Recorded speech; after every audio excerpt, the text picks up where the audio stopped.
नमस्कार, राशि खबर देख रहे हैं आप। मैं हूं आपके साथ यशस्वी पाठक। खबरों की तरफ बढ़ेंगे, लेकिन उससे पहले अगर आप खबरों के माध्यम से मुझसे जुड़ना चाहते हैं तो मेरे सोशल मीडिया हैंडल पर जरूर से चेक इन करें, जो इस वक्त आपकी स्क्रीन पर नजर आ रहा है। इस वक्त की सबसे बड़ी खबर इजराइल से आ रही है। बता दें कि इजराइल ने ईरान पर हमला कर दिया है। ईरान में कई जगह सुनाई दिए धमाके। तेहरान समेत कई इलाकों में इजरायली हमला। ईरान पर हमले के बाद इजराइल में इमरजेंसी घोषित। ईरानी हमले से बचने के लिए की गई कार्रवाई। इजराइल ने अपनी हवाई सीमा भी बंद की। इजराइल के बाद ईरान ने भी एयर स्पेस किया बंद। कई जगहों और सैन्य ठिकानों को बनाया गया निशाना। ईरान पर हमले के बाद इराक में भी अलर्ट।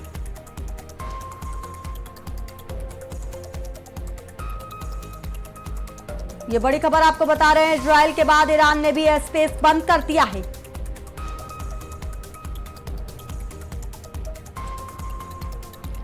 वहीं ईरान पर हुए हमले के बाद ईरान का बड़ा बयान सामने आया है। इजराइल को ईरान ने दी खुली चेतावनी। युद्ध की शुरुआत तुमने की, खत्म हम करेंगे। अब इस युद्ध का अंत हम करेंगे। ईरान ने साफ स्पष्ट शब्दों में चेतावनी दे दी है इजराइल को। इस वक्त की सबसे बड़ी खबर, ईरान पर हुए हमले को लेकर के ईरान ने अब बयान दिया है। इजराइल और ईरान आमने सामने आ गए हैं। इजराइल को ईरान ने खुली चेतावनी दी है। युद्ध की शुरुआत तुमने की, खत्म हम करेंगे। अब इस युद्ध का अंत हम करेंगे, ईरान ने स्पष्ट कर दिया है।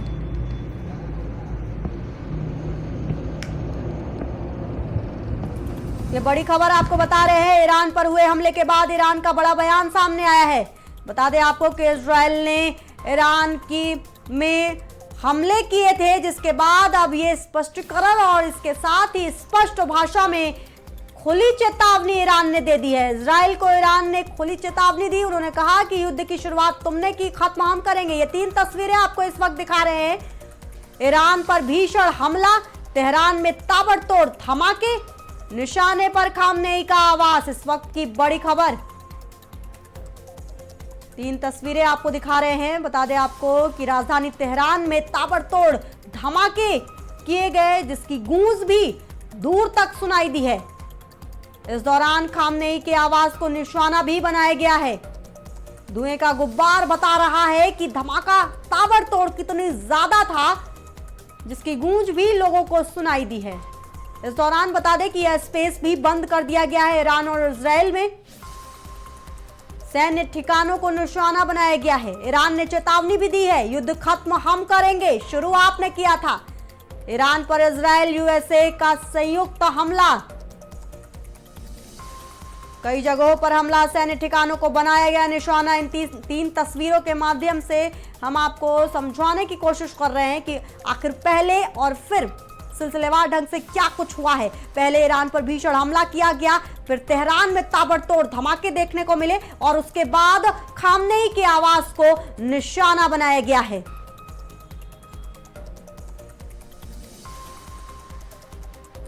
विश्व स्तर पर लगातार शांति बनाए रखने की बातें सामने आ रही थी, लेकिन इस बीच लगातार युद्ध की खबरें जोर पकड़ती नजर आ रही हैं। पहले रशिया यूक्रेन का युद्ध और अब इस वक्त आप देख रहे हैं इजराइल और ईरान, और इसी वक्त चल रहा है अफगानिस्तान और पाकिस्तान के बीच में भी संघर्ष।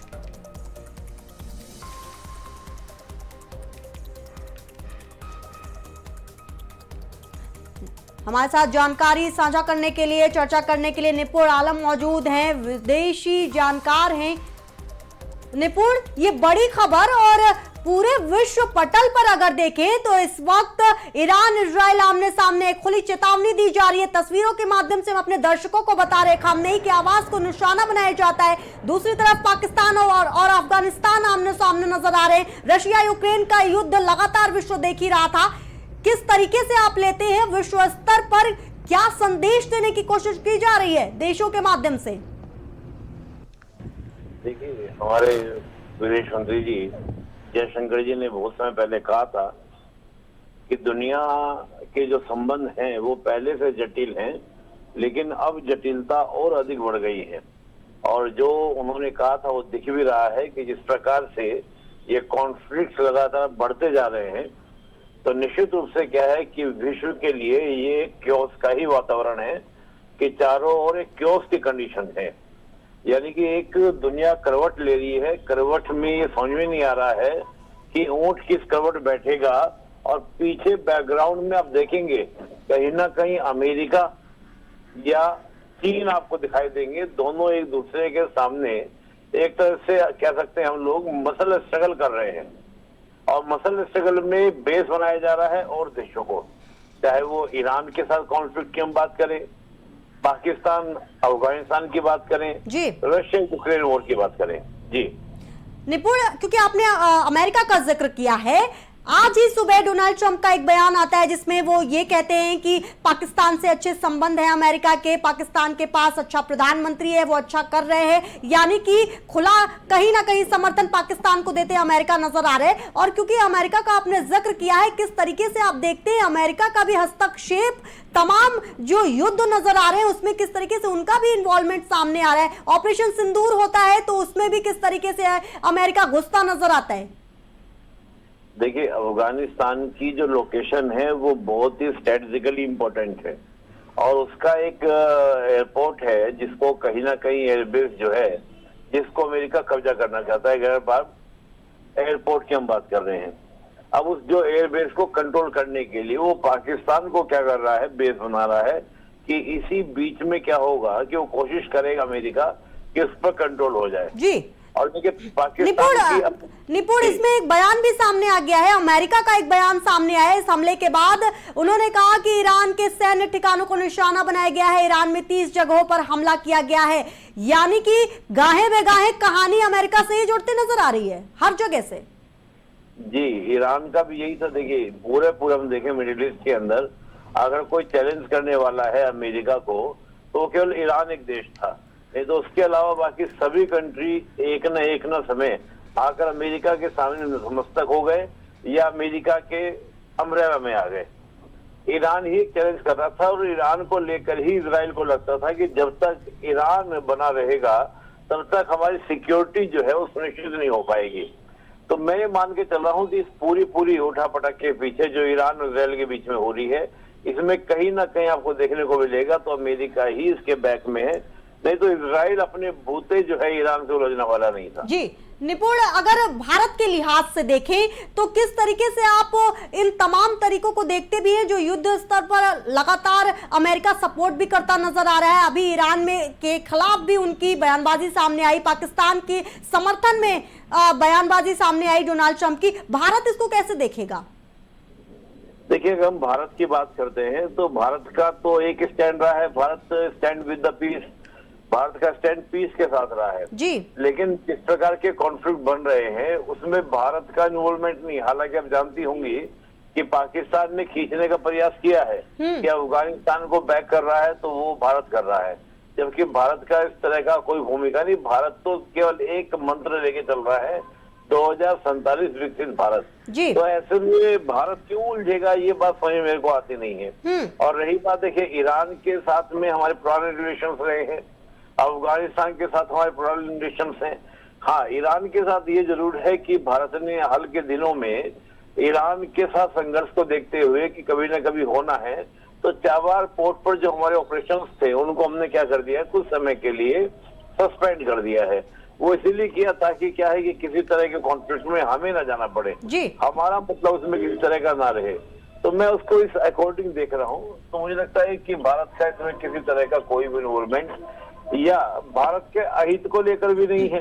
अगर अफगानिस्तान पाकिस्तान उलझते हैं तो ये तो नुकसान खुद पाकिस्तान का ही होगा ना, कि पाकिस्तान खुद अपने आप को क्या कर रहा है। निपुण आप बने रहिए हमारे साथ, ये बड़ी खबर हम अपने दर्शकों को बता रहे हैं। ईरान पर हमले के बाद अमेरिका का पहला रिएक्शन सामने आ गया है। ईरान के सैन्य ठिकानों को निशाना बनाया गया है, यूएस ने साफ कर दिया है ईरान में 30 जगहों पर हमले किए गए हैं, यानी कि अमेरिका सीधा इस पूरे हमले की जिम्मेदारी संयुक्त तौर पर लेता नजर आ रहा है। ईरान के सैन्य ठिकानों को निशाना बनाया गया है, यूएस ने साफ कर दिया है। इस वक्त की सबसे बड़ी खबर, विश्व स्तर पर हमारे साथ विदेश मामलों की जानकार निपुण बने हुए हैं। निपुण, अगर क्योंकि लगातार आप रिश्तों की बात कर रहे थे, हमारे रिश्ते ईरान से भी लगातार ठीक हो रहे हैं, हमारे पुराने संबंध रशिया से बेहतर रहे हैं लगातार। अगर हम बात करें अमेरिका से भी तो रिश्ते उनसे भी बेहतर रहे थे। हालांकि जो ट्रेड डील की जो बात हो रही थी या टैरिफ का जो मामला सामने आ रहा था, उसके पहले अगर हम जाए तो अमेरिका से रिश्ते बहुत अच्छे रहे, अफगानिस्तान से बढ़िया रहे।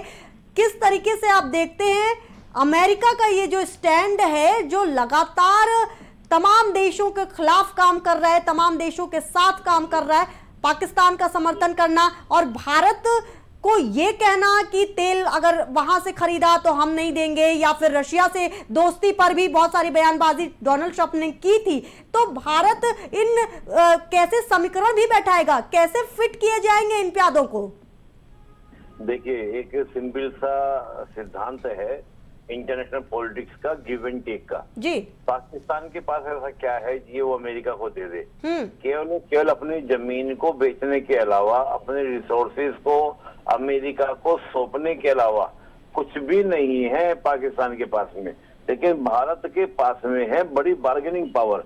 भारत कितनी बड़ी अर्थव्यवस्था है ये आप जानते हैं, कितना बड़ा बाजार है ये भी सब जानते हैं। तो मैं समझता हूं कि भारत के साथ तो किसी भी तरह का कोई इश्यू ही नहीं है। ठीक है, वो बार्गेनिंग करने के लिए, प्रेशर पॉलिटिक्स करने के लिए अमेरिका के जो प्रेसिडेंट ट्रंप हैं उनके बयान आना, ऑपरेशन सिंदूर में जिस प्रकार से बातें बोलना, ये केवल एक प्रेशर टैक्टिक्स होती है ताकि भारत को दबाव में लिया जा सके। लेकिन जो हमारे पीएम मोदी ने कई बार खुद भी कहा है कि भारत अब उस प्रेशर पॉलिटिक्स से बाहर आ चुका है। भारत अब ना सिर झुका को आंख झुका के बात करेगा, ना आंख उठा के, आंखों में आंखें डाल के बात करेगा। तो भारत का तो स्टैंड अप क्लियर है। तो यहाँ तो अमेरिका को समझना है कि कैसे आपको लेके चलना है। और भारत को जैसे अमेरिका ने दबाव बनाया, उसके बाद भारत ने जिस प्रकार से अपने विकल्पों को बढ़ाया, ईयू के साथ डील करना, उनके परिणाम निकला कि अमेरिका खुद ही सरेंडर वाली स्थिति में आ गया। तो मुझे नहीं लगता कि भारत को किसी भी तरीके से दबाव में ले पाएगा। निपुण, बात करेंगे 2047 के जिस तरीके से एक्सपोर्ट और ट्रांसपोर्ट का भी आपने जिक्र किया, रिश्तों का भी आपने जिक्र किया और भारत किस तरीके से अग्रसर हो रहा है 47 की तरफ। लेकिन चाइना इस तरीके की चीजों को कैसे देखेगा? क्योंकि लगातार अमेरिका अपने पावर को प्रदर्शित करने की कोशिश विश्व स्तर पर कर रहे हैं, चाइना इसको कैसे देखेगा? देखिए, चाइना तो अमेरिका की सारी एक्टिविटीज को, निपुण आपको रोकती हूँ, ये बड़ी खबर सामने आ रही है। ईरान कभी परमाणु शक्ति नहीं बन सकता। ट्रंप ने बड़ा बयान दिया है, ईरान के खिलाफ परमाणु हथियार बनाने की कोशिश कर रहा है ईरान। ये बड़ी खबर आपको बता रहे हैं। शक्ति प्रदर्शन की बात की जा रही थी, हमने ईरान पर बड़ा ऑपरेशन शुरू किया है, ईरान की मिसाइलें खत्म कर देंगे। ट्रंप ने खुली चेतावनी दी है, हम ईरान की नेवी को भी खत्म कर देंगे। बड़ी खबर आपको बता रहे हैं विश्व पटल से। ईरान पर हमले के बाद ट्रंप का पहला रिएक्शन सामने आया है। ईरान कभी परमाणु शक्ति नहीं बन सकता। निपुण, ये बड़ी खबर है, खुली चेतावनी और कहीं ना कहीं शक्ति प्रदर्शन करने की कोशिश ट्रंप के द्वारा की जा रही है। और यही सवाल भी मैं आपसे पूछ रही थी कि जब अमेरिका इतनी खुली चेतावनी विश्व स्तर पर देशों को दे रहा है तो चाइना कैसे देखेगा इसको? देखिए, चाइना क्या है ना, हमेशा कोशिश चाइना की ये रही है कि वो डायरेक्ट कॉन्फ्लिक्ट में ना जाए। और चाइना अभी भी कोशिश यही करेगा कि वो डायरेक्ट कॉन्फ्लिक्ट में ना जाए। ये जरूर है कि बैकएंड में वो सपोर्ट कर सकता है ईरान को, चाहे वो वेपन के थ्रू सपोर्ट करे या अन्य और तरीके से सपोर्ट करे। तो उस तरह का आप देखेंगे कि समर्थन आपको देखने को मिल सकता है। और कोई बात आपको इसमें देखने को मुझे नहीं लगती कि मिलने वाली है। तो ये उस तरह की स्थिति में हमको जाके देखना होगा। और ईरान के साथ जो कॉन्फ्लिक्ट हम देख रहे हैं अमेरिका का, वो बढ़ेगा। हो सकता है कि और ज्यादा, क्योंकि इस समय ईरान सबसे अपने कमजोर दौर में है। चाहे वो हम सरकारी स्तर पर देखें या इकोनॉमिकली देखें, और भी तरह का हम देखें, दबाव ईरान के ऊपर से बहुत हैवी प्रेशर से। और सपोर्ट करने वाला रशिया अभी आने वाला नहीं है। चीन कभी भी ओपन वॉरफेयर में अभी आता नहीं है। तो मुझे लगता है कि अमेरिका इस मौके को चूकने वाला नहीं है। अमेरिका इस अवसर का पूरा लाभ उठाएगा ईरान को सरेंडर कराने में। निपुण, जो ट्रंप ने अभी बयान भी दिया है, उन्होंने साफ कहा कि परमाणु शक्ति नहीं बन सकता। जो हथियार है, परमाणु हथियार है, उसको बनाने की कोशिश कर रहा था। यानी कि साफ तौर पर यह संदेश दिया जा रहा है। उन्होंने ये भी कहा कि ईरान की मिसाइलें खत्म कर देंगे। साफ तौर पर यह संदेश देने की कोशिश किया जा रहा है कि अगर खिलाफत की जाती है, कि जो लगातार ईरान करता नजर आ रहा था, अकेले खड़ा लड़ता नजर आ रहा था, अगर खिलाफत की जाती है तो अमेरिका नेस्तनाबूद कर देगा।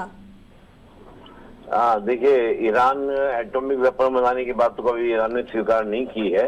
और लेकिन उसका जो एटॉमिक इन्वेस्टमेंट प्रोग्राम था वो काफी ऊपर जा चुका था। तो माना भी जाता है कि ईरान कहीं ना कहीं परमाणु बम बनाने के नजदीक था, लेकिन ईरान नकारता रहा। लेकिन 95 से आप देखेंगे तब से ही अमेरिका और ईरान के बीच में ये विषय रहा है कि हम तुम्हें एटॉमिक वेपन नहीं बनाने देंगे। लेकिन हमने एक चीज और भी देखी है कि ऐसा ही एलिगेशन इराक के ऊपर भी था कि इराक बनाना चाहता है, लेकिन इराक के पास कुछ भी नहीं था। तो हम इसको दोनों तरीके से देख सकते हैं कि एक तो अमेरिका का बहाना है ईरान को खत्म करने के लिए, क्योंकि ईरान ने कहीं ना कहीं चैलेंज किया था अमेरिका को, इजराइल को, उस रूप में आप देखें। और दूसरा हमको देखना यह है कि कहीं ना कहीं ईरान जो है इजराइल के अस्तित्व के लिए या उसकी सुरक्षा के लिए चुनौती बन के हो रहा है। तो मैं समझता हूं कि मिडिल ईस्ट पर अपना फुल्ली कंट्रोल करने के लिए अमेरिका ईरान के साथ में वर्क कर रहा है और उसको कहीं ना कहीं घुटने टिकवा के ही, यानी कह सकते हैं ना कि बिल्कुल सरेंडर करा के मानेगा, ताकि वहां रेजिम चेंज हो और एक ऐसी सरकार बने जो 1979 से पहले थी, जो अमेरिका के साथ में सहयोगात्मक रूप से चलती थी। जी, बहुत शुक्रिया निपुण हमारे साथ जुड़ने के लिए, तमाम जानकारियां साझा करने के लिए और इस पे चर्चा करने के लिए। लेकिन क्या सरेंडर कर देगा ईरान, ये अपने आप में बड़ा सवाल उठ रहा है। 3 तस्वीरें आपको दिखा रहे हैं, खामनेई के आवास को निशाना बनाया जाता है, ताबड़तोड़ राजधानी तेहरान में हमले किए जाते हैं और उसके बाद आप देखिए शक्ति प्रदर्शन किस तरीके से यूएस ने किया है कि पहले यूएस की फॉर्मल साइट से ये कहा जाता है कि ईरान के सैन्य ठिकानों को निशाना बनाया गया है, ईरान में 30 जगहों पर हमला किया गया। और उसके बाद डोनाल्ड ट्रंप भी बयानबाजी करते नजर आते हैं, साफ कहते हैं कि ईरान कभी परमाणु शक्ति नहीं बन सकता। बताते चले आपको कि खबर सामने आ रही थी सूत्रों के हवाले से कि बहुत नजदीक पहुंच चुका था ईरान परमाणु शक्ति बनने से।